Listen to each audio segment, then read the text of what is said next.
And welcome to Heresy Accountability Buddies, episode 147.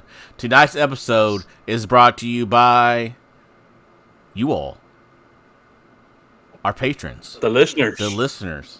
You sitting in that chair over there, say what? You better get up off the floor. I don't know. I forgot how the song goes. But before we get any further down this rabbit hole, let's do a quick introduction of the host. I'm Jack, followed by Brian, Duncan, and John, and Dave. Before we go any further than that, let's do a quick station identification. Do you love resin bases? Then go to our sponsor, Elric Hobbies, for all of your basing and basing accessory needs. Use code HERESYABB at checkout for a discount. Legendary Monument Hobbies. Monument Hobbies is a one-stop shop for all of your painting needs. Use code HERESYABB at checkout for a 5% discount on your purchase. Pop Goes the Monkey. Find maker of third-party accessory bits of arms, legs, backpacks, and more, where you can get 10% off your first order over $125 with code HERESYABB at checkout.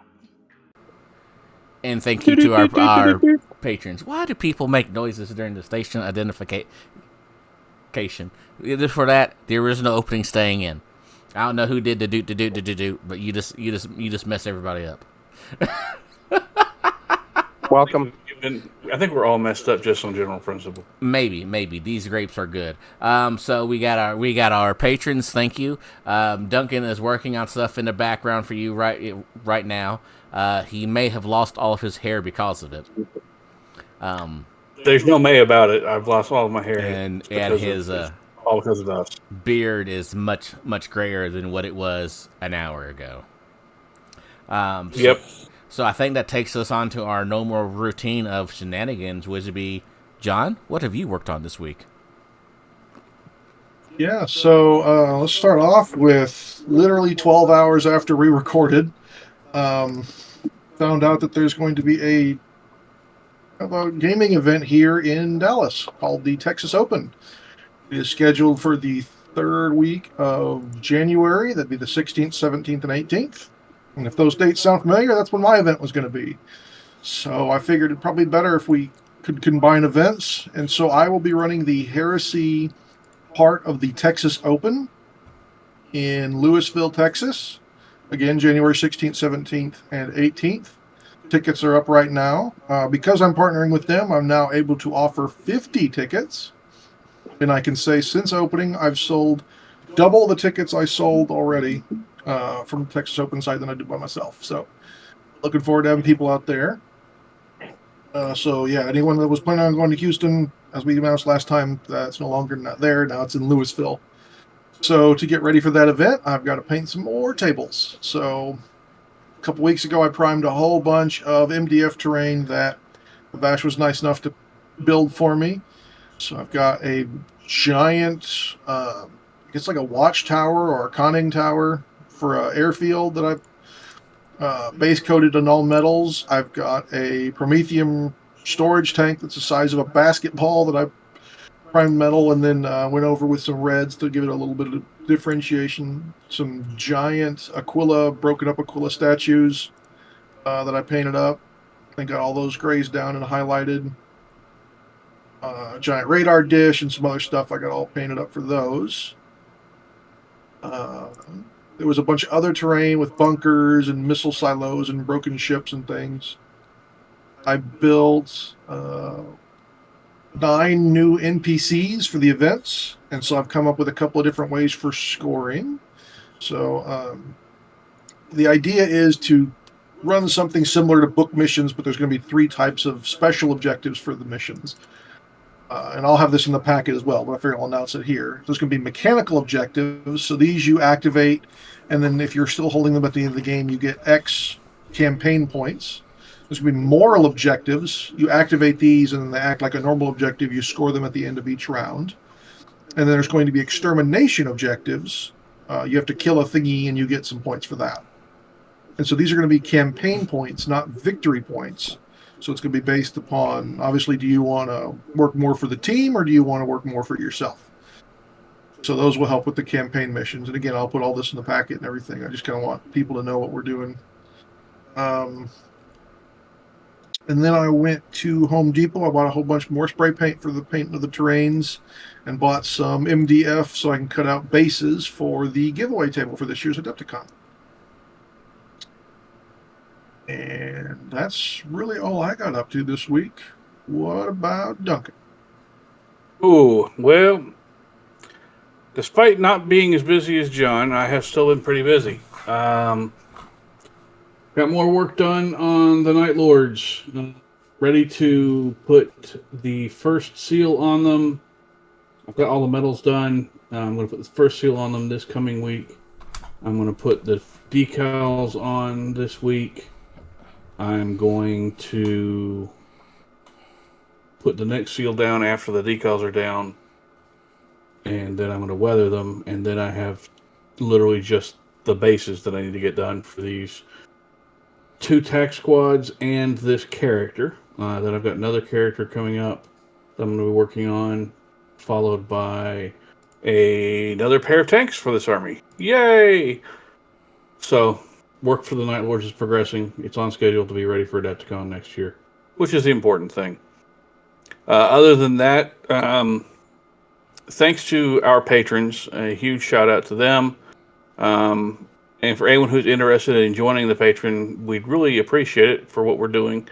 We are currently on track to have the store open for everybody to peruse and possibly get t-shirts, hoodies, zipper hoodies, other swag stuff they might like with our new artwork that we have put out or that we are going to be able to announce after the show. I'll put them on the actual website.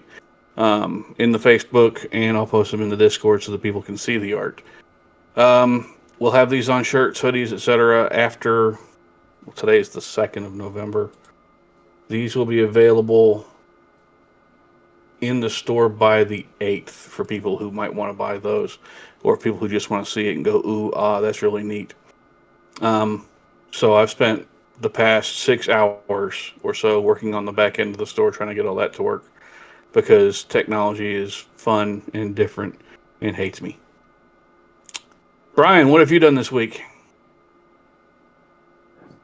I got my Spartan 2.0 all sepia washed. I've been trying to get it assembled, but for some reason it's not lining up correctly, so I've been fighting with that. I got lightning claws stuck on some Mark II bodies for my son's Trader Blood Angels. I got the Kratos Melt-A-Cannon painted for my Kratos tank and installed on said tank. I only broke the turret a little bit when I was popping the top hatch back off, which I never glued in. It was just kind of held there by paint. What else did I do? I feel like there's a bunch of other stuff. Successfully acquired that Betrayal of Calth box that somebody popped up on a store Discord locally, which was a pretty good deal. What else? What else did I do? I'm drawing a blank. Well, But yeah, I did some stuff. What about you, Jack? I base coated some predators. And then I procured a shadow sword because John's mean at me and brought up a really good idea. So I may be running a shadow sword at least as a test. So, Hey, Duncan, make sure that test goes badly for him so he just sends it my way. sure. I'll absolutely make certain that that goes as well as it should.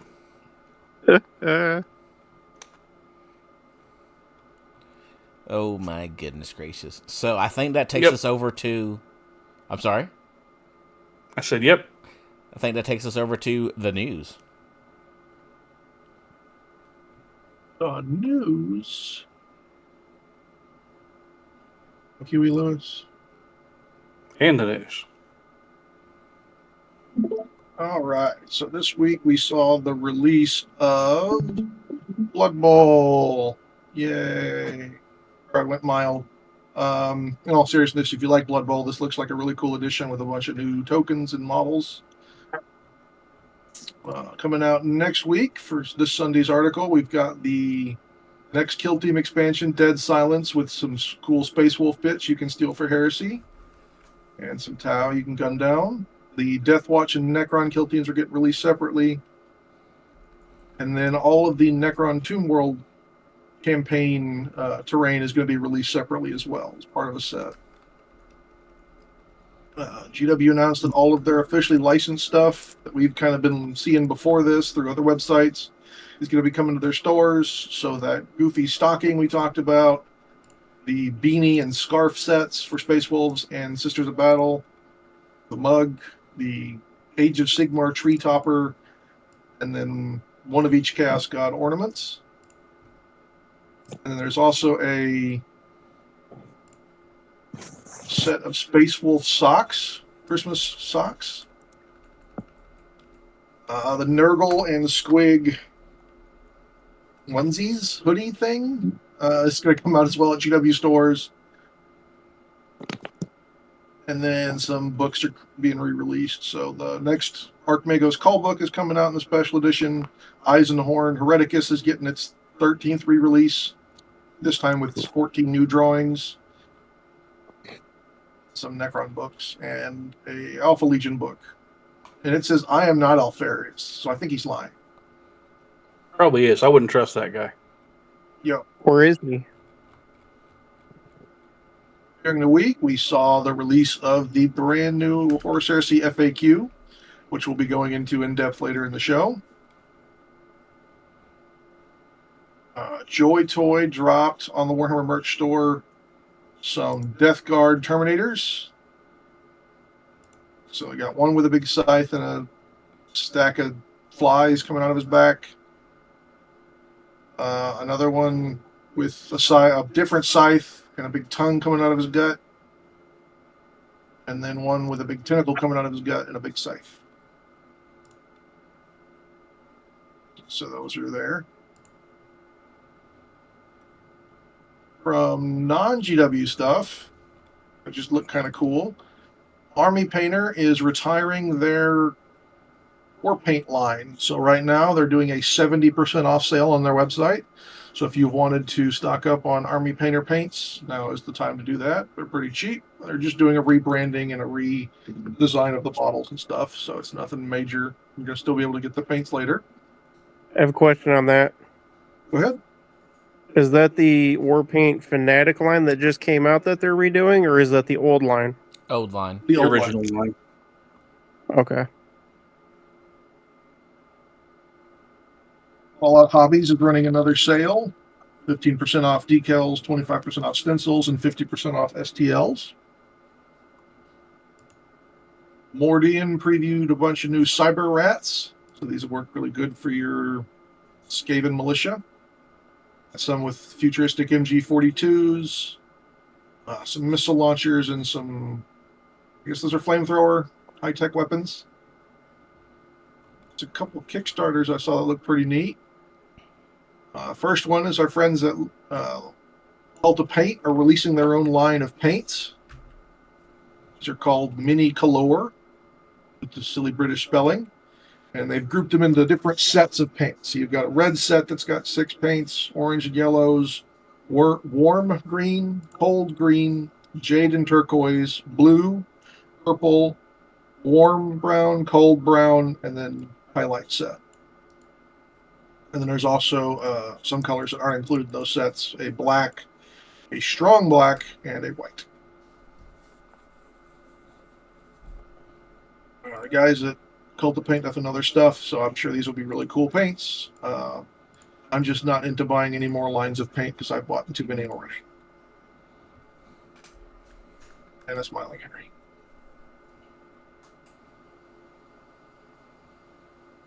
Catharsis 46 is coming out with a weird World War II game. It reminds me a lot of Conflict 47. They're selling STLs of all their different walking panzers, Did you say dust? It does Right? look This like looks dust. a lot. This looks a ton like Dust because they are highly detailed STLs and walking mechs. These would be great again for militia or for Solar Aux if you want to add to your stuff. They show some Dust minis next to them for scale representation. It would not surprise me if this is related to them or comes off the same company. Ooh, I like that modified Like T-34. Yeah. There's a bunch of cool STLs that are available in this. It's not insanely priced either. So for 58, you get a print, or for 58 US, you get a print and assemble Wave 1. Takes 4 to 6 weeks after the campaign is over, and you'll get all the files. So definitely some cool looking models in there. And they even do a small scale version as well. Nice. This is called Bug Army War Camp. It's a war game terrain builder. This is a 3D printable scenery, but what's really cool is they also give you access to their online building builder. So this is a online WYSIWYG selection tool and allows you to go through all the files and drag and drop different buildings so you can see how the terrain is going to lay out and how many things you're going to have to print to get the building layout you want.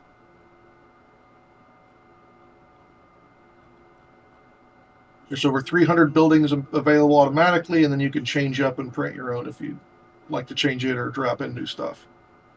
The designs are fairly rudimentary. Everything's really kind of squares and things. They kind of remind me of Doom 1 with a lot of their really blocky shapes and some kind of fleshy bits. They've also got bases and catwalks and barrels and shipping crates and things like that. So definitely an interesting buy. For $13. You get access to all 300 buildings, all L-shaped ruins, which is 392, as well as all the props. So for not a ton of money, you get access to some cool stuff, as well as fleshy objective markers and things, and then print your own dice. So something for people to think about. And then finally, right up Duncan's alley for your kinfolk militia, the Sky Fleets of Drukaz, Durakhaz. This is a full steampunk dwarf STL set, including boats, balloons, and buccaneers. So these are all multi-part. They look closer to the current Age of Sigmar fantasy dwarves, but they've got some sci-fi guns in here as well. So you got chain guns and big power halberds and things. The sky ships look a lot like the old squat land train. You got a big face on the front with a cannon coming out of his chin and some other stuff. So if you want to print your own militia kinfolk army, definitely something to look at.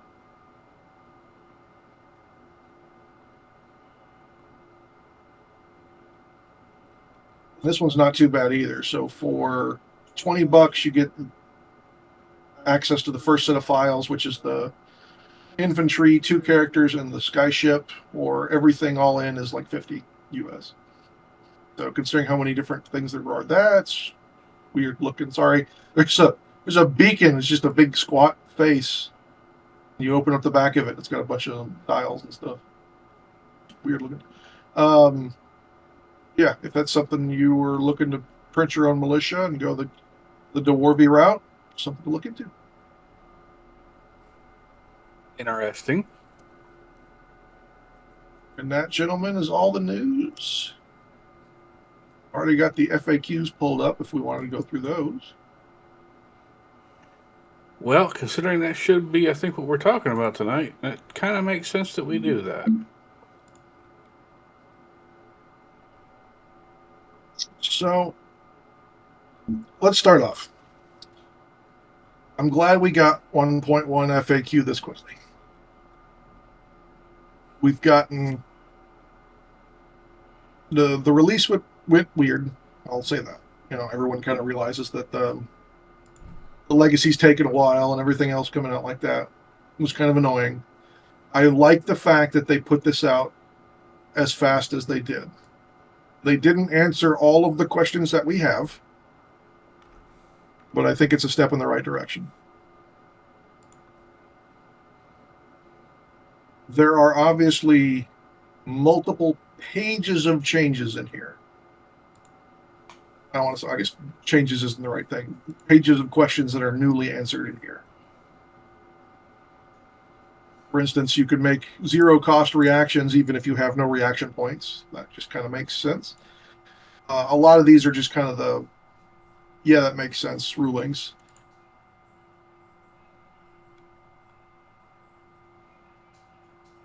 I would say most of it seems to be clarifications or minor corrections on misspellings. Yeah, it's not like it's a wholesale, everything needs to be changed. It's just going through correct. Yeah. When we get into the actual changes that were done, Militia got some changes, Talon's got some changes.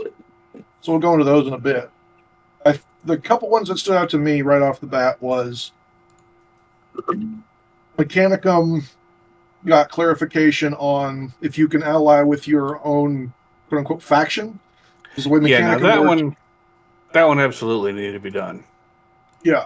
We haven't gone into Mechanicum yet because none of us really play them as a main army.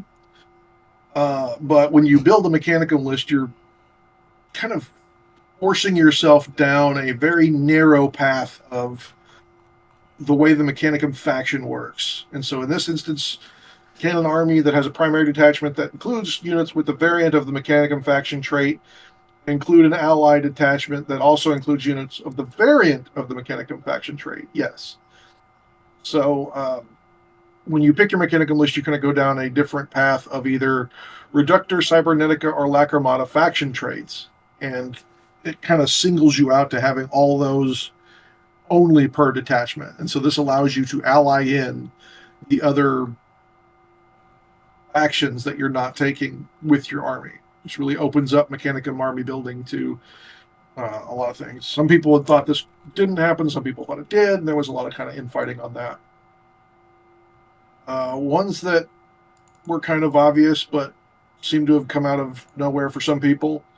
If a shooting attack made as part of reaction inflicts a glancing hit, can that glancing hit apply tactical status to the target unit via the vehicle damage table? Nope.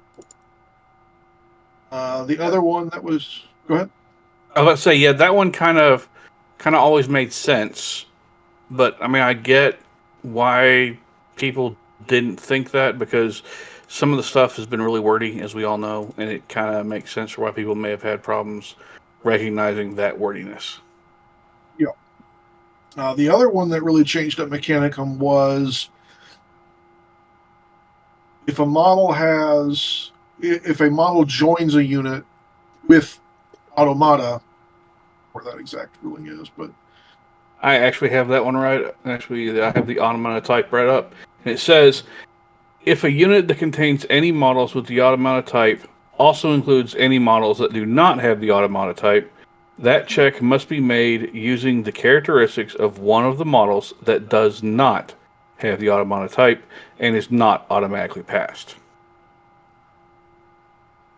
Yeah, and so in Mechanicum, you end up having to join, or wanting to join, Tech Priests to units so that way they can get Comptroller or some of the other rules that makes them score or do better things. Yeah, it makes sense. Again, it's spelling out exactly what can and cannot be done. Yep. Combat Air Patrol got changed a little bit so that you come on after they're done shooting, then you get to shoot them. Selecting units to move got a clarification. So now the active player may select a unit to move under their control that has not yet been selected to move. Basically, this allows you to get out of a transport that came in from Deep Strike. Some people had questions about this. I'm not saying you're wrong for having that question. I'm just saying it's got spelled out. They kind of clarified the way that wounding works. So if an eligible model has already had its wounds characteristics or hull points characteristically negatively modified, sometimes referred to as lost wounds, but has not been removed from the unit, then such a model must be selected as the target unless it also has Paragon or Command subtype. So basically, yes, you have to keep wounding the same model over and over until they die unless they're a commander. Which is good because it stops all that people of bouncing it to this guy, bouncing it to that guy, like we saw many, many years ago in 40K and creating the non-biker unit from hell that never goes away. Yeah. They also clarified a little bit. I think one of the weirder ones to me was if a vehicle model is making a shooting attack with a weapon with the Blast X or template special rule, does the whole blast marker or template have to be placed within that weapon's firing arc? So designer note, so no, it does not. So you can place a template right on the edge of your firing arc. So it kind of sticks out of it. That's for like the Infernus cannons or whatever, the big flamers, because they're so long or whatever. You put it basically, don't you put those at the? You can put those at the end of the range. So I guess people were thinking that you couldn't. You had to have that within that range from the barrel or whatever. Oh, okay. I thought it was for shooting blast templates and trying to snipe things. I'm sure Half it in, is, half but I out. mean, like, Yeah. I know there's I've seen questions about like with like the big flamer, huge flamer tanks or whatever for the Ox and Milita. Like, there's questions on how and where you put the template in regards to the range from the barrel. Okay. Does that make sense? Sure Yeah. does. They also classified or re-clarified how Hellstorm templates are a type of template with the brackets Hellstorm, because it seems in every book that those were slightly different, the way they'd written them. Before we move on to any of the sub FAQs / sub erratas, was there anything else that kind of stood out to y'all as important or neat in here? The Vanguard. Yeah, the Vanguard Thing. would definitely needs to be addressed. Okay, If a so unit that includes a majority of models with the Vanguard X special rule has at least one attack made for it in a combat that results in one or more enemy units that had at least one model within 3 inches of an objective at the start of the assault phase, either falling back from combat or being massacred. So this would let you bounce units that are not technically claiming an objective and getting Vanguard points for them. Although somewhere else in this document, they've clarified that if a unit is heedless or cannot otherwise claim an objective, such as being cavalry, you cannot score the Vanguard points by bouncing them off an objective. Which is one thing Um, that did need to be addressed. Wasn't you there? can still react off of the objective and deny them the points? Yes. But that, And isn't that it- just... Sorry, go ahead. Go Brian. ahead. Well, that So- just... if you movement react because they moved within 12 of you and you used your initiative move to move off of the objective, you're no longer within 3 of the objective, so you wouldn't be able to get Vanguard points, period, because it kind of circumvents the whole situation. Go ahead, Jamie. So with the Vanguard rule, don't you have to totally eliminate the unit to get the points? No, you Only just from pretty much shooting. have to. You have to eliminate the last member of the unit. Okay. No. Shooting attacks, you have to destroy the entire unit. That's what I thought.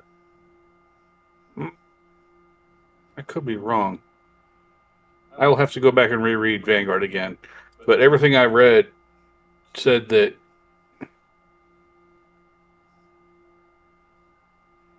Okay, yes, we're good. Carry on. Sorry, my bad. Okay. No, it's all good. No, They because made it weird. Yeah, like there's questions because I've seen people playing it different ways, different places, where like basically you were getting points for just taking out a single person out of the squad every time, versus like I thought you had to wipe the whole unit out to actually get the point. For I've also shooting, seen you where have to I've wipe- killed the Someone said they killed the only 3 models that could have been on the objective, therefore they think they got the points. I'm like, no, you got to kill them all. Yeah, that's where I was getting confused. That was a big thing where where people were saying you had to kill the guys who were on it, and it's like, no, that's not how that works. Okay. No one else can score it. No. Although this change I like because it makes Vanguard a touch more useful.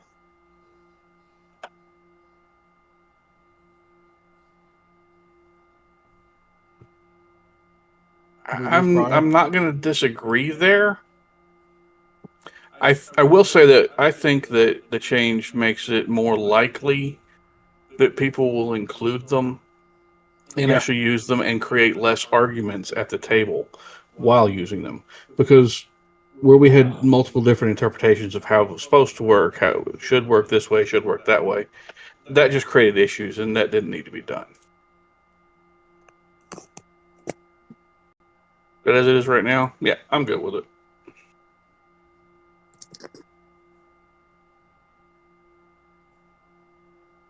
Any other ones that people need to pay special attention to? I thought the one talking about stable units, which I think mostly applies to the Kratos for Marines.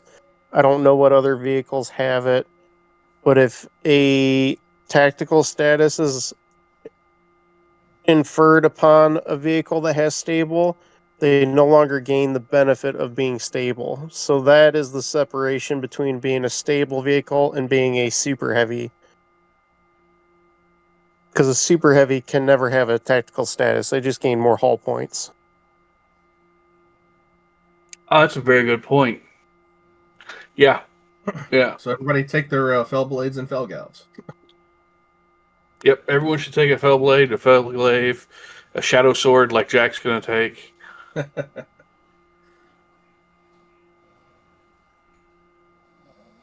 other one was if you modify the strength of a weapon and then you use that weapon to make a reaction, does the increased strength value strip it of being a defensive weapon? And the answer is no. That is another good one. Yeah. This is one that I don't understand why this is needed to be clarified, but are a psychic weapon and a weapon with a psychic trait the same thing? And their answer is no. And I'm not sure why that was a question.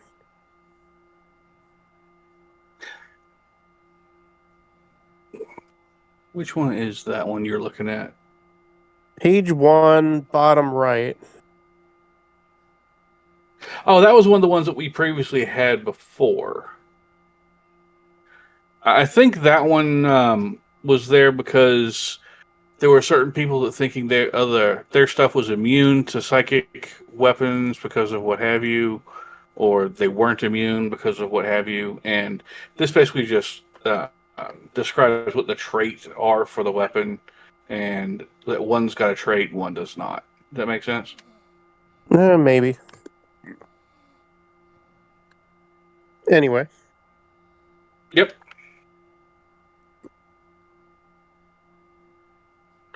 So next up, Militia got some pretty hefty changes. So the arms of the Omnissiah just got a whole new bullet point. It says all models with the irregular special rule and the infantry type in this army gain implacable advanced special rule.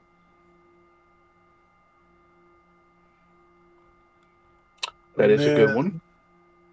Yeah, and then Imperialist Provosts gain, if a combat includes any models from this army with the regular special rule but not expendable X, the controlling player scores 2 additional combat resolution points if that combat also includes an enemy model with one or more tactical statuses.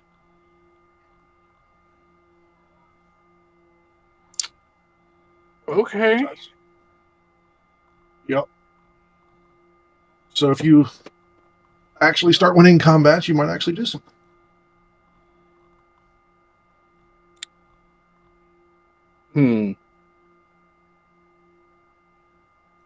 That was all the changes I saw in Militia. Legacy's got some changes too. There's one thing I want to address that is kind of close to the top. I think it's actually on page 2, because this is something I've seen a number of people ask about and talk about, and it's kind of been something I've seen a little contention on. But it's how does the Alpha Legion? Sorry, I'll just read the question. Does the Alpha Legion lies and obfuscation special rule affect how far any line of sight drawn through an area of terrain of any kind is deemed to be? And GW says no. And that's something I've seen a lot of people going back and forth about, saying, well, it does this, it does that. And GW flat out and coming saying no kind of makes sense.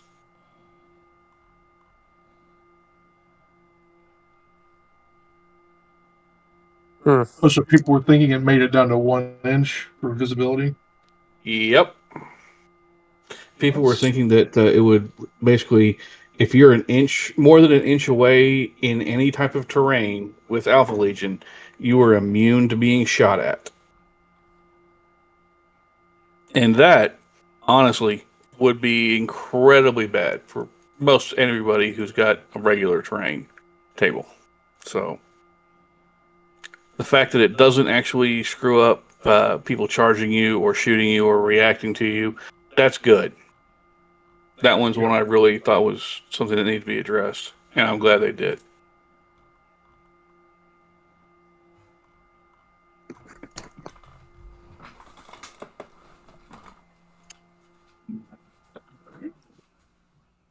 The Legacies PDF got a few changes. The main one is the Cestus Assault Ram. Got all of its armor set to 13. So this was one of the few planes that had a weaker rear armor, and consider you can't shoot planes in the rear armor. That didn't change anything. Yeah, I really didn't understand that change at all. So I had to go back and read that one about 3 or 4 times, and it just seemed like they were trying to clarify, but it didn't need clarification. So there were a couple people arguing about it online about I never really understood their logic and the arguments, but now that it's just gone, just don't worry about it.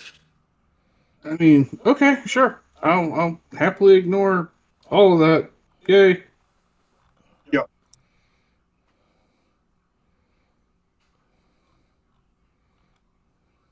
The inductee PDF got a minor change in that a few units or pistols got the assault trait, and the Salamander's sergeant is now a sergeant. Yep.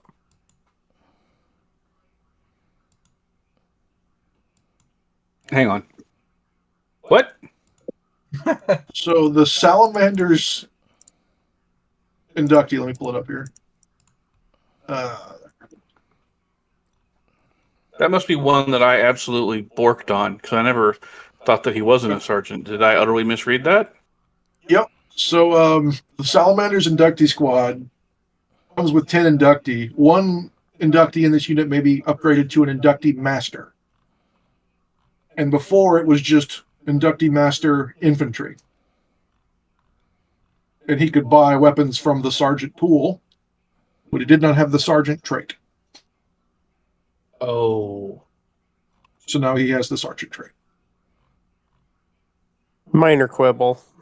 Minor quibble, but some people were like, oh, he's not meant to have that. That way he can't be challenged. I was like, I don't think that's... I think it's just a minor quibble. Anything that people can either read into or read out of because of a lack of thing, they will take. People I mean, have I way more get time that than I one. do. That's what has this PDF. That's what it's given me. People have more time than I do. Hey man, Yeah, give them an inch, and they take them out. Yeah, that's exactly where some of this is coming from. Yeah. Well, Remember, everybody, this is heresy. This isn't Rules Lawyer 101. Okay, so I get we all like to argue at times, and we all need everything explained at times, and sometimes with GW, the stuff's confusing, but a little dash of common sense goes a long way.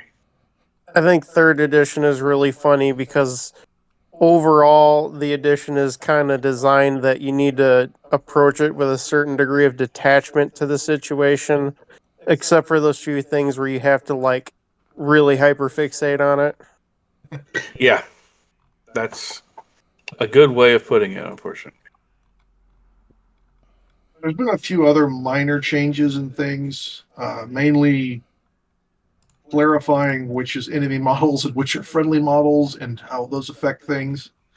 But one of the other changes I saw was in the Talons of the Emperor list, all the way buried on page 50, the Vanus Infosite Assassin got a 20-point drop. Went from 105 to 125. Or sorry, 125 to 105. And then both of his reactions are now once per battle. I don't really have a complaint about that one. I mean, the points reduction is nice. Yep. Both of his things now only occurring once per game makes sense. Yeah, because they're screwing with reserves. So the fact that he was constantly screwing with your comms over and over and over again didn't make a lot of sense. No, but making it once a game does. So yeah, Yep. I can see that one. All right. And it also allows you to immediately pivot the target unit before they go back to moving normally. So this is his Auspector reaction allows the assassin controller to place the enemy flyer when they come in from reserves, where they're going to come in. And before, it was kind of implied that when you placed the plane, you were obviously determining which way the plane would fly on. Now, the controlling player of the plane gets to pivot the plane before moving.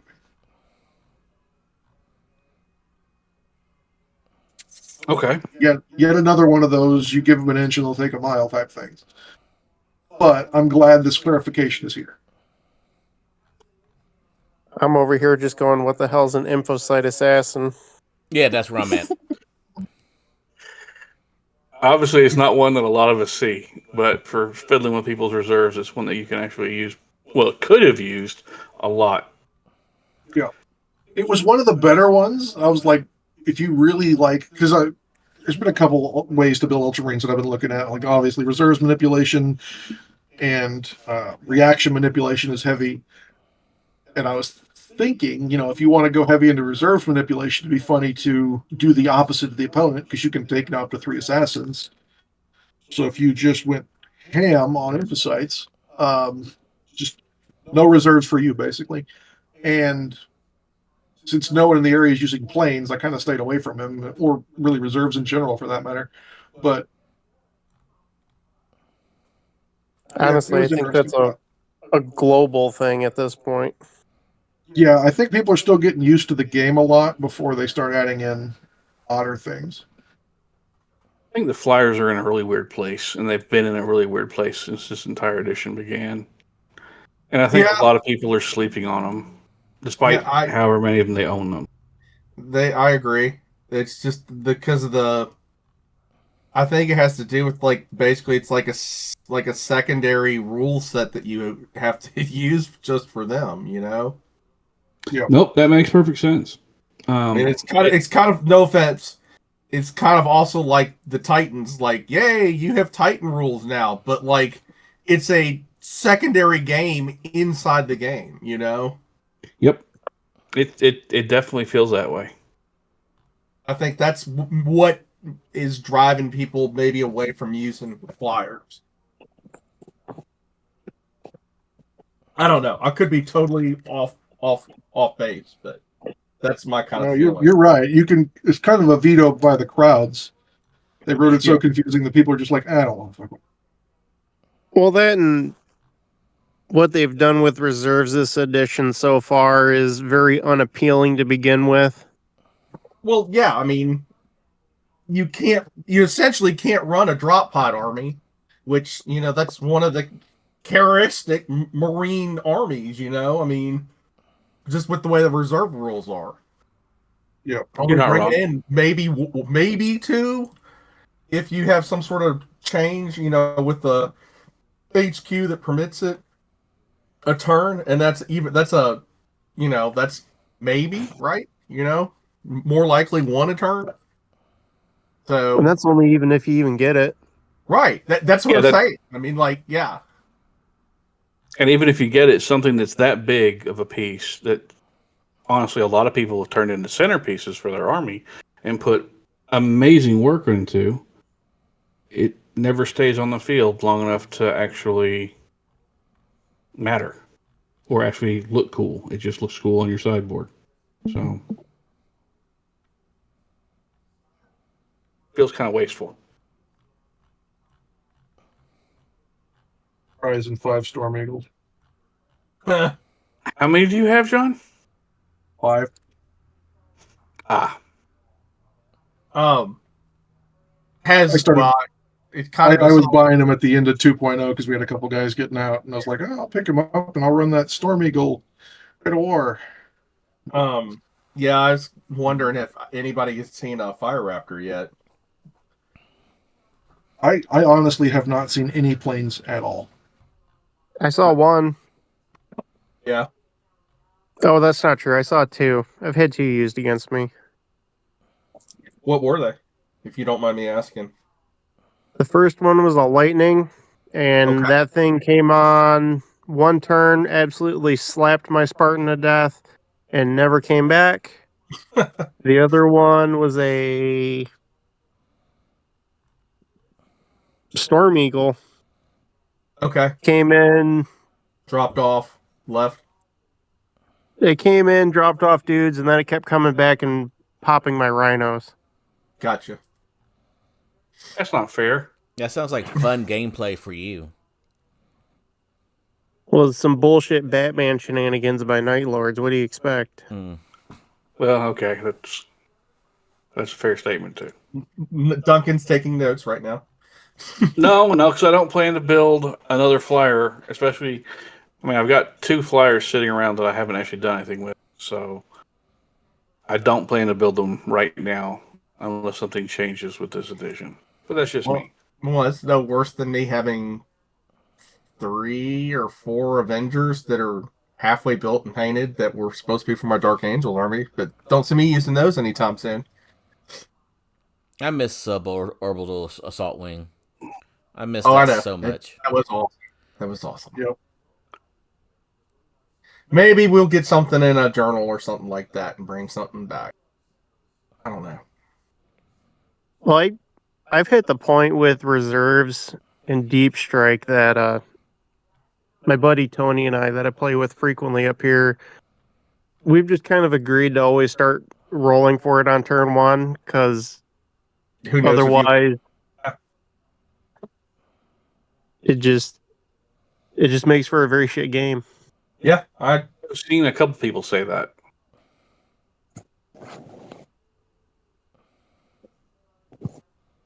I've seen a couple people say that they don't want to play with them unless they start rolling for them on turn 1. And you know, it kind of makes sense. Well, on a 4-turn game, it's Yeah. Yeah, no, I agree. I've also seen people say the same thing about the Charybdis. Oh yeah. Yeah, so how broken would it make the game if you rode for your flyers deep strike on turn 1 and then turn 2 they auto come in?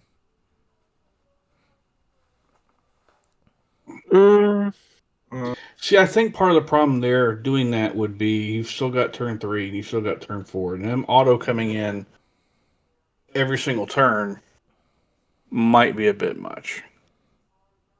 What? I think Maybe it would not. just- Oh, sorry. Go ahead.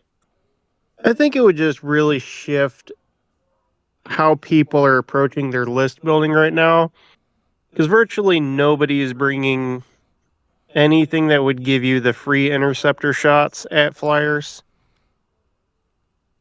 So you'd probably see more investment in Doritos. Missile launcher squads, Duradeos, the new sweet looking autocannon turret that they put out that nobody's using. Yeah, Tarantula turret. Yeah. Yeah. Sarkarians with the accelerator autocannons too. Yeah. I run those. Well, I mean, I do too, just because they're awesome. But,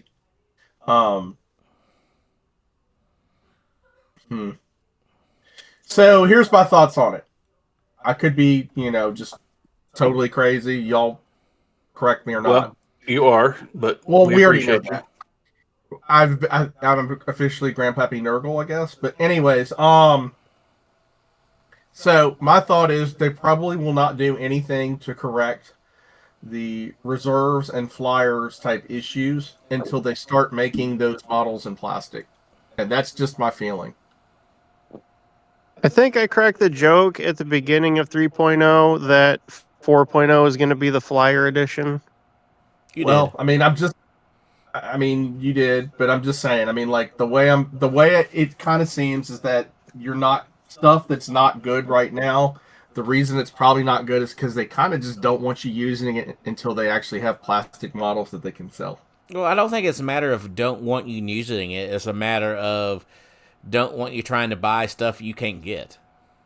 Right. Well, I mean, a lot of them you can't. That's the thing. That's what I'm saying. Like legally, you can't get a fair amount of the Forge World hybrid models. And no offense, the Fire Raptor and Storm Eagle are literally, other than the Dreadclaw, probably the absolute worst fucking kits to build. Period. Like I found a secret to them, Jamie. Oh, I know the secret too. It's called print them into 2 to 3 parts. But like if you do it the way they want you to do it, it is literally those 3 kits are the absolute worst freaking builds of any kits that there are. Like it ain't even a question. I mean, like you talk to anybody and it's just like, oh yeah, the Fire Raptor and Storm Eagle are abysmal to build. I was like, have you tried a Dreadclaw? Because that's even better. It's very vague, and they just say cut along around this area with a razor saw on a plastic door that you then have to kind of glue onto like the resin bars. You can't even buy a Storm Eagle anymore if it was in stock. Let me caveat this. Yeah, if it was in stock, you couldn't even buy one. I think they've popped in and out of stock a couple times since 3.0 came out, but they don't stay in stock. Well, it's the same thing. Like under flyers for Horse Heresy, you have Lightning, Arvis, Xiphon, and Fire Raptor. That's it. That's all they have listed. And of those, which is the only one that's plastic? Well, the Arvis is plastic now, but what's available is the Lightning, which is $175. Jesus. Oh yeah. Yeah. If you want a jaw drop, check in how much a Charybdis is. Well, I'm looking at a Fire Raptor right now at $240, so it can't be. Oh no, Charybdis is higher than that. Oh my god, I'm gonna poop, aren't I? It's a lot higher than that. Oh my Gilliard. Yep.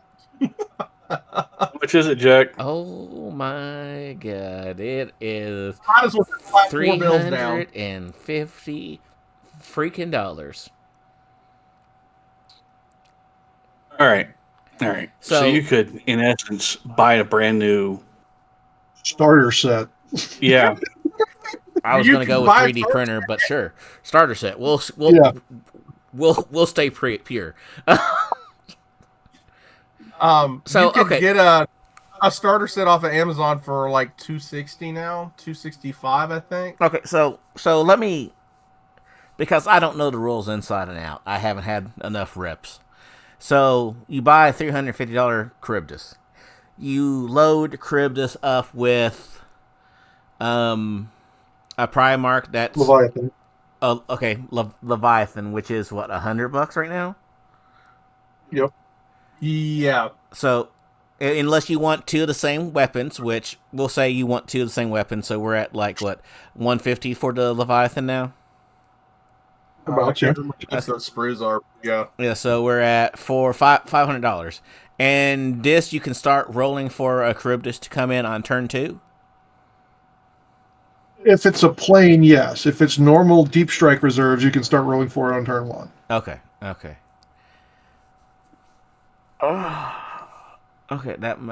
I thought out of a 4-turn game, you could only have $500 possibly coming in on 3 turns of it. To go back a little bit, we've seen Games Workshop do this to themselves before, where they inadvertently made rules for units that they did not currently produce good, and then the secondary market made up for that, and they got salty. So they've been getting really good, especially with 40K in particular, about making sure they have the models released to coincide with good rule sets.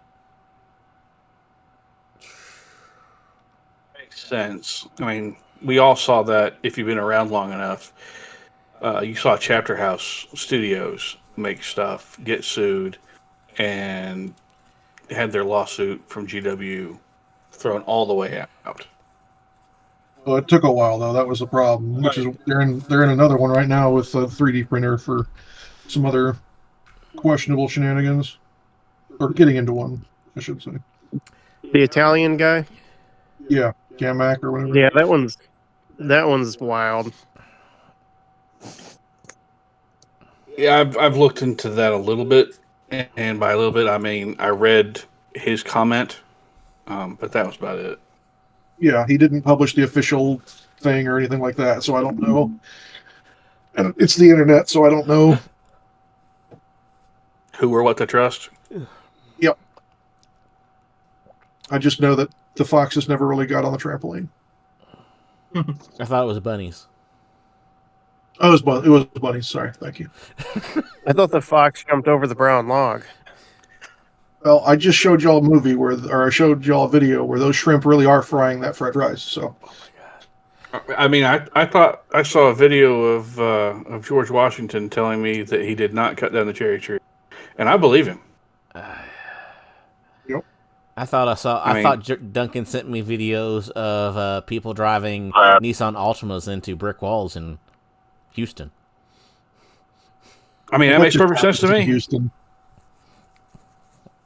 That's just a Tuesday in Houston. So Yeah. you can also no longer order a glaive or a falchion from GW. Hold on. Yep. The plastics or the resin ones? The hybrids? The resin ones. hybrids. Yeah.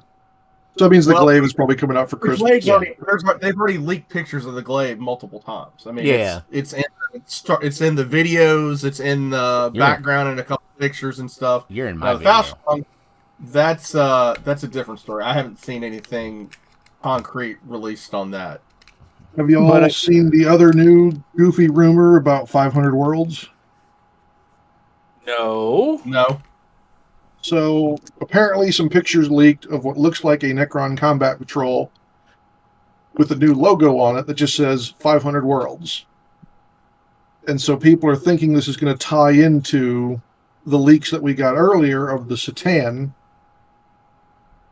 the Nightbringer coming back out in plastic. And it's going to be tied to that, and they're probably going to either launch Combat Patrol as its own game set in the 500 worlds, or it's going to be the kind of this year's Christmas. Remember last year they did the whole boarding actions as its own quote-unquote game within 40K with Kill Team. I mean, they've been pushing Combat Patrol pretty hard. I mean, they've done almost a full refresh of almost every army in it, right? Right, but they don't have like a game centered around it. Right. But I'm saying, like, recently they've really been pushing those boxes, like, a lot. Yeah, and we finally got our Heresy. We're finally got the Heresy ones announced. We just haven't seen them. Yeah. Hey, John. Yep. I think they pronounce it Stan. Whatever. Sightans. So, off in the weeds, was that Us off in the weeds? What? the ornate Medicaid surgeon guy? Was that real? I don't know. I've seen it in one place, and I don't think it's necessarily real. I saw it a couple places this morning. I was like, no, that can't be real. I don't So know what what you're is talking real about. and what isn't? For those of you on the Go ahead. video, Oh, there's a World Eaters Berserker Surgeon. It looks like either a 3D print that someone made using cataphracti parts or something else. That does not look real. That looks like an amalgamation of 12 different things. So it In looks. fact, that one the servo arm over his left shoulder, that's the one that comes with a Titan Tech Priest. Yeah.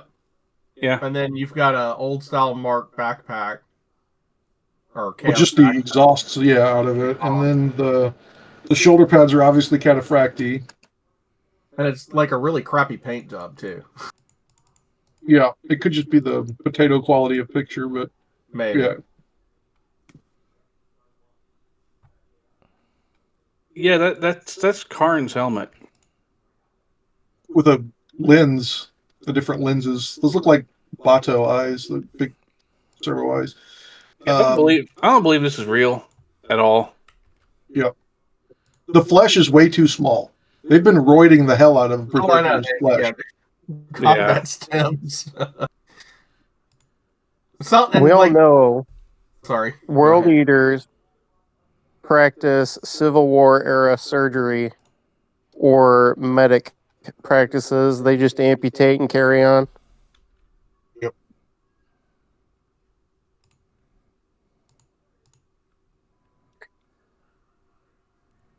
Regardless of however you think about it, it's definitely interesting. that's a word.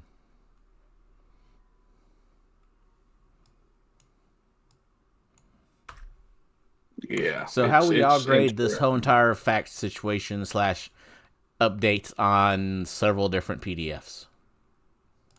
Needed. I don't necessarily know that it. I'm not super happy with it because it didn't answer all of our questions, but it was definitely needed so far. Well, and I have a question. Good. Did it address the issue that Mechanicum or players were facing about transports? No. Okay. It also didn't address some of the other stuff, specifically things like the stuff from Black Shields that people are asking, the stuff in Shattered Legions that people are asking also. Yeah, I was kind of wondering if they'd toned down Black Shields because some people have been playing that and they're saying like they're up 80 points in the game with the list that Duncan and I were working on. That is definitely not something either one of us want to actually play. Speak for yourself.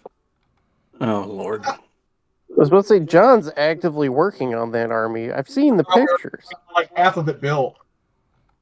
Half. It's like a tenth. But yeah, I've been cleaning them slowly. Okay. Well, If nothing else, I just want to be able to use the models that I paid for all those years ago. But John's also crazy and did the Cobra Militia, and I'm pretty sure he's just making the entire Ultramarines Legion at this point, and a couple other crazy things.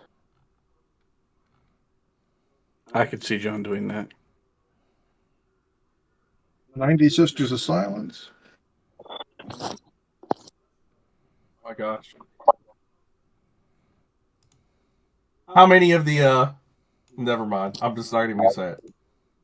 Just never mind. So, anyways, trying to get us back on track. What do we got left to do? That's it, really. We were just going to cover the FAQ tonight, kind of keep it short and sweet. Yep. I believe Jack asked for a rating from each of us about what we think. We want to do one more piece of sad news before we finish the ratings. Oh, God. Sure, why not? Sure. So, Oh, yeah. This one Ripton definitely died. needs to be brought up. So Pete Nifton was one of the old GW artwork guys. He's responsible for a lot of the kind of high fantasy things that came out. So Blood Bowl, he did a lot of artwork for that, and Bolt Thrower. You can kind of recognize him by his signature, which was a backwards P into a K. Yeah, he did a lot of the motion, the stuff that showed really like physical motion in first and second edition. Yep. A lot of the black and white inked stuff was his, like that. Yep. Yeah, he and a lot of he the and John pieces in the Blanche. corners. He and John Blanche were kind of iconic for the old school art. Yeah.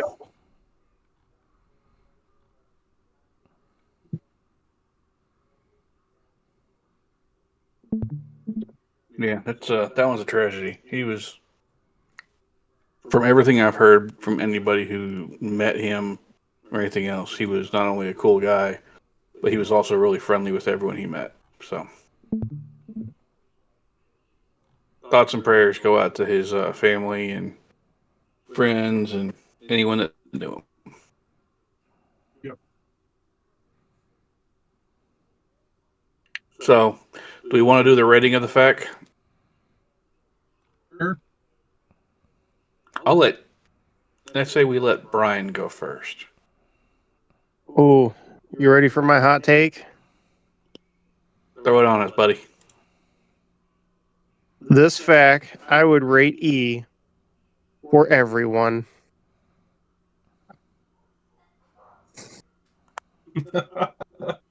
Okay. That's a reasonable one.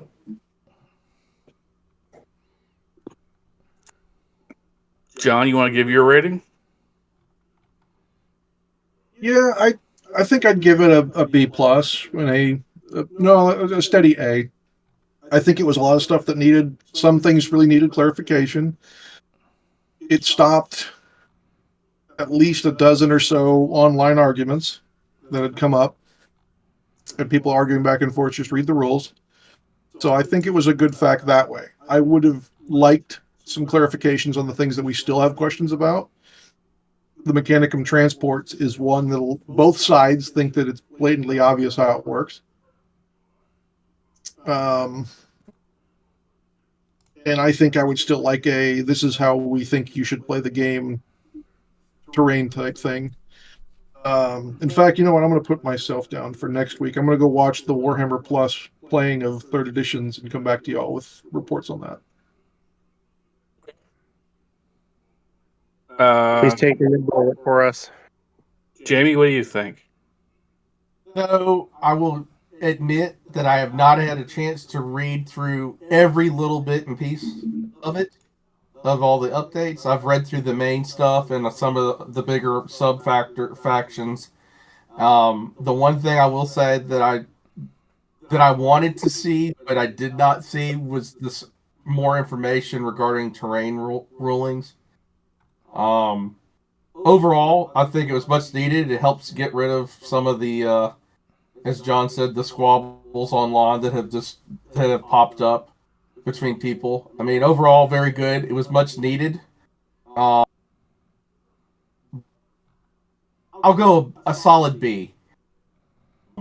Leading towards a B plus. Just the lack of the terrain stuff kind of, if they'd touched on that some or more, it probably would have pushed me up into the A range.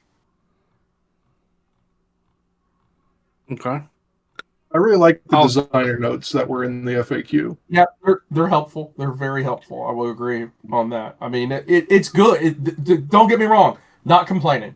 I'm just saying that's the thing that I would have liked to see. That, and as you said, the Mechanicum Transport thing.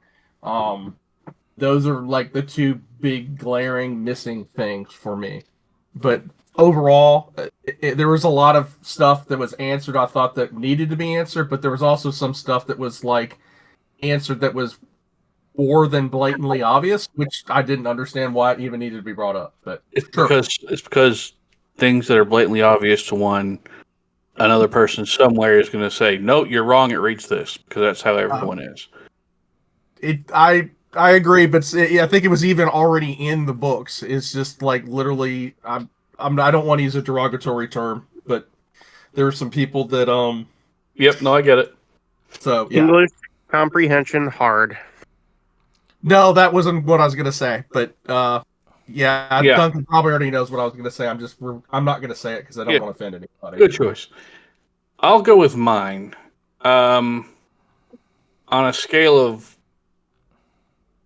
A through F, I'm giving this a solid B. Because, yes, it addressed some things that needed to be addressed, but there are still questions out there that have not been addressed and really need to be. The last bit I'm going to say about it is I wish they had done this for second edition. Oh, yeah. Hopefully they will continue giving us FAQ updates on a regular basis and answer some of the other questions that we all still have. So this is already as many facts as we got into the entirety of 2.0. Yeah, you're right. Jack, what do you think? Hold on. Before Jack goes, I will say now regarding like the questions that have brought up about it, they have asked that if people still have questions and concerns to please email their rules people. And they put their email out to directly go to those questions to the rules people. They put it out several times now. So sorry. Go ahead, Jack. I was just gonna go with you all. If you all say it's a solid B, it's a solid B. I'll tell you what. To build off of Jamie's point, we have episode 150 coming up. We do. Numbers. We do indeed. Numbers. We're on 147 right now. How about for episode 150? Oh God!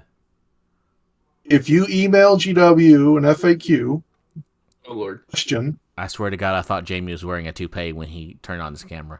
I'm sorry, John. No, it's not. It's a toupee. It's do-rag. A beanie. So yeah, if you email GW an FAQ question and then post that question in our contest channel, you will be entered to win one of the prizes that we'll come up with. TBD. A rule book. We'll have something good for you. Do we have a rule book to give away, Jack? I've got stuff that I'm thinking about giving away, but otherwise Jack will donate something worth ones of dollars. No. I may actually for 150. I may have something. Continental U.S. only. It could be. I'm kind of thinking I might give a piece of terrain away that's worth quite a bit of money. Well, let's figure that out for the 150 special. Why don't we figure that one out separately? All right. Yep. But either way, to enter the contest, email a question to GW. And then email or put a picture of it on our Discord? Should it be a factual question and not a silly question? Yes, it can't be something like, why does 1 + 1 = potato? You can't ask stupid things like that. Are you Alfarius? You cannot do that. What's 11 + 2? Oh, but I've got the best question for them. Oh, Did they actually get the rules question cakes from Ryan Kimmel? They said they did. Would those people still even be there at this point? No, I don't think so. We will be doing something special for 150. I know that. I know we haven't announced it, but we'll figure something out. Jack's on the ball. He's working on it right now. I can already tell you. Duncan will sit down and read to you how the assault phrase works line by line and explaining any questions that I have along the way. Are you just trying to get time for Jack to fall asleep? Because that sounds like something would put Jack to sleep. I will happily read every bit of the assault phase to Jack because that's my favorite phase of the game. See? Bedtime stories with Uncle Duncan. Bedtime stories with Uncle Duncan. Yes. So I do have something that isn't about any of this that I probably should have shared at the top of the podcast. Receive Barons of Dice new status dice. in the mill. Yes. How are those? Very nice. They're matte finish dice that they do. They look nice. They're legible. The standard, quality you expect to see from Baron dice. Received a couple packs of those. One is yours. I got myself a couple. Received a Baron of Dice Night Lord inspired, for legalities purposes, bat winged dice. Yeah, there we go. Those look good, nice and shiny. Yeah, and then a handy dandy Ultramarines challenge coin because I had to. But the dice. You have a Colts challenge coin. I hate you. But the dice look fantastic. They're legible. Obviously, you're not going to be rolling them. So I bought 16 of them, 16, 20. I don't remember how many comes in a pack. I bought 2 packs. 10. So 20. Here we go. So yeah, looks good, looks great. 10 out of 10. Would recommend for only $20. Yeah, $20. Especially if you can find him at a con and get him without shipping. Yeah, I was gonna say, if you can find him at a con, do that. Because his free shipping threshold was pretty high, if I remember correctly. It's like 75. Oh no, it's more than that. Oh, It's like $125. Yeah, yeah, it's pretty high for free shipping. I bought some objective markers, those status dice, and a set of dice for the Thunder Warrior army, and I hit that. Did you get the Ultramarines challenge coin? No, I did not. I'm But disappointed. Will gave me one a while ago. No. He's also got cool stickers too. Why did Will give you a Colts challenge coin? Oh my god. Because he knows I like Ultramarines, and they're the best Legion. I can't stand Duncan. My Little Pony. Oh god, I can't stand And friends. I think we're all going crazy now, so I think it sounds like a good point to call it a night. I have a we question got some. for Jack. Huh? What? What? I have a question for Jack about those dice, Oh, shit. the status dice. Yeah. Are they something that you could just roll instead of a D3 for determining the status on a vehicle? No. No. Okay. Too bad. That kind of sucks, but all right. So we've got events. So next month, later this month in November, the 14th, 15th, and 16th is taking a Ferrix, the Pillars of Dolos Prime in Overland Park Convention Center in Overland Park, Kansas. Also on the 15th will be my local Thanksgiving event. I'll be smoking up a turkey for that. Woohoo! Be held at probably the Hamilton Inn, which is on 75 and Spring Creek in Plano, Texas. And then obviously I just announced that I'm going to be running the Heresy part of the Texas Open in January 16th, 17th, and 18th in Louisville, Texas. So looking forward to seeing anyone there. All right. I will give another shout out to the guys who are doing the event on not this coming weekend, but weekend after, up in Ohio. The BolterCon guys, fighting with my Bolters computer. at dawn. Yeah, Bolters at Dawn. And they've got Yeah. some fancy stickers, posters, and pens to give away. Yep. And BolterCon itself is not loading because my computer hates me. But it's being held at 5800 Mulholland? Mulhauser Road West. Not Mulholland. It's Mulhauser. Mulhauser. West Chester Township in Ohio. So there is that. They are some cool dudes. They're running everything 40K related, various other games, and it's running Heresy, of course, 13th to the 16th of November in 2025. They do have a GT for people who play 40K, but mostly, as we all know, we can turn ourselves with the Heresy stuff, and they're running Heresy all day, every day of the event. So hopefully someone goes up there and takes a look, checks them out, says hello, grab some merch from us. It's all up there. It's being given away to people. So have fun with it. If you need extra links to it, they're up there in the upcoming events shout out stuff.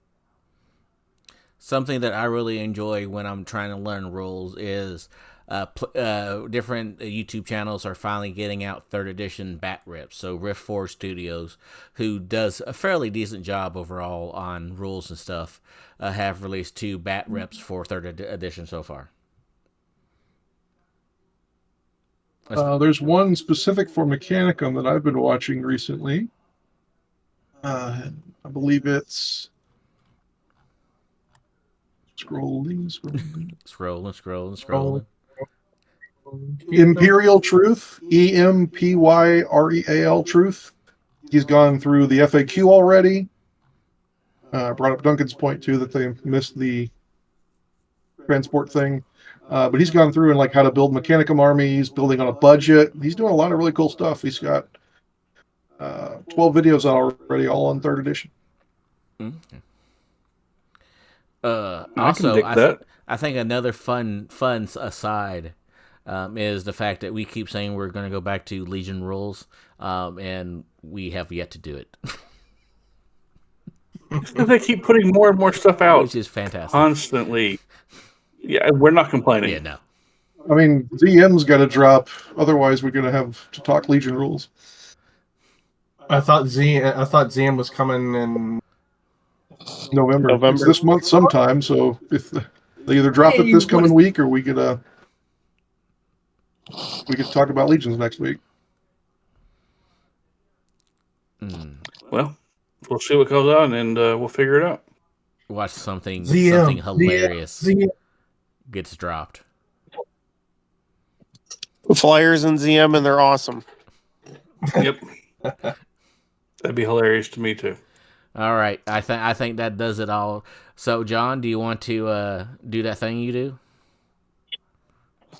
Yeah, thanks everybody for joining us on this, the 147th episode of the Heresy Accountability Buddies podcast. I'm John, and I've been joined by Ryan, Duncan, Jack, and Jamie, and Dave. And we appreciate y'all listening. Always remember to stay accountable to yourselves, to your buddies, and your hobby. And we'll talk to you next time.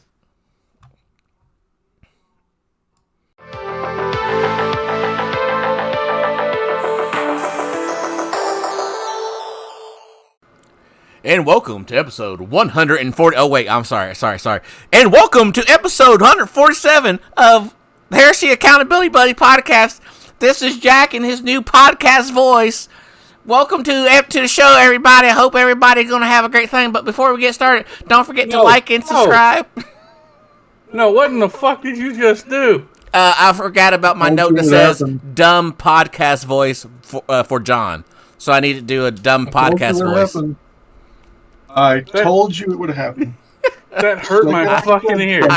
I wrote a note. That hurt my fucking ears. Can we not do that? Second I say it, Jack's going to be like, oh, I have to do this now. Can we not do that ever again? Sure, I will. That was real sick. People just tuning in, because some people say we're quiet, and they're probably like, oh, it's the podcast. I'm going to turn the volume up. And then Jack comes through with 9,000 decibels of bullshit.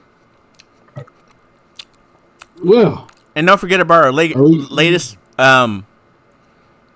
backer, Raid Shadow Legends. Oh my god! No, let's just start over. What about BetterHelp? No, let's just start over. Today's episode sponsored by Blue Chew. Oh my god! Episode 147. So we're deleting that and starting over, right? Sure. Sure. please. You aren't doing You're it at going all. to say share, but it's not going to happen. Yeah, that's Jack for you. Like and subscribe and see ya.